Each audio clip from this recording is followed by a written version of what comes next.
Hello everyone, I'm Law of the West, and today I'm going to be talking about when are we going to be getting coordinate system for the game, about whether or not it's going to be possible to salvage fuel from a wreck, going over some updated information about the Banu merchantman, and talking about human trafficking. All of the following information was taken from this week's episode of Calling All Devs. So, when are we going to be getting a coordinate system for the game? And by this, I mean a 3D positioning system that we could use to accurately and reliably tell our friends where we are in space so they can basically find us. Well, we definitely need one.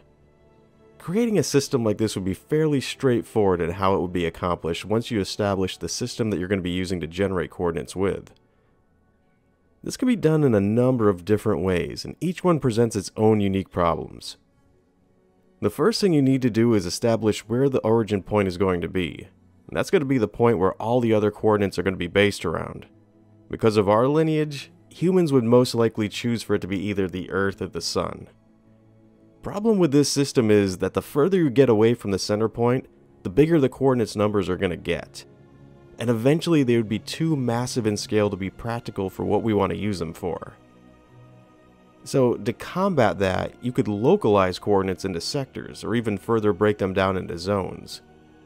The game already has zones built into it, so this could be easily done. But the question still comes down to, how do you represent this, and how do you integrate that back into the world coordinate system? So, there's a bit of work for them to figure out. It's something that seems easy at first until you actually sit down and start doing it, and then you realize there's a lot of edge cases involved with this. They're also going to need to be doing some work with the UI designers as to how this information is going to be displayed for us, preferably in a way that's going to be easy to read and easy for us to articulate to other players. The next question is all about salvaging fuel. Specifically, will we be able to salvage the tanks from a wreck and then use it to fill our own tanks? And the answer to that is yes and no. We are going to be able to salvage fuel from a wreck, but not in the way that's described in this question. What you would be able to do is operate a drone that inherently has refueling abilities built into it and use that to drain the derelict's fuel tank and then transfer it over to your own ship. What I've been personally hoping for is eventually being able to carry some auxiliary cargo tanks in your ship's hold that are specifically designed for transporting fluids, and using them to deposit any excess fuel that you have recovered into those things. That way you'll be able to carry excess amounts of fuel along with you and only be limited by the amount of cargo space you're willing to dedicate to this function. And of course, whether or not you have access to any drones. This would be a clever way of getting around fuel restrictions for a lot of ships. The next most upvoted question was all about the Banu merchantman, which asked what the design goals for this ship were and has it changed at all from its original intent. I'm happy to hear that they hadn't. The merchantman is among one of the most anticipated ships to be coming out, and it's still going to be primarily a heavy cargo hauler and trading ship. It'll continue to have shops inside of it where you can sell or trade your goods. And the lore states that the Banu trade negotiations can take a long time, so they've added in short to mid-term accommodations for guests, which would also make it a good HQ for an org.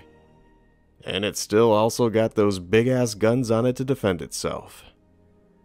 The one thing that should be noted about the merchantman is the speed of this ship, and a lot of things have been said about it both officially and unofficially. It's a big ship, and big ships in this game are not fast ships. So if you're expecting to be zipping around in it, you're going to be disappointed.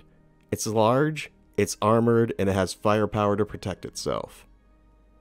If it were considered to be fast at all, then it would be fast for a big ship, but that's it. There's also going to be some interplay between the merchantman and the Banu defender that they haven't talked about yet, so expect to be hearing more about that in the future. And the very last question that was voted up on Spectrum was, when will players be able to trade subdued NPCs and players as a commodity? And the short answer for that is, not likely anytime soon. If human trafficking was ever going to be supported, it would come after the bounty hunting mechanic was added in, which is going to allow you to subdue people and then turn them into the advocacy, and that's not even on the roadmap yet. So that's going to be it for this week's updates. I'm Law of the West. Thanks for watching, and take care.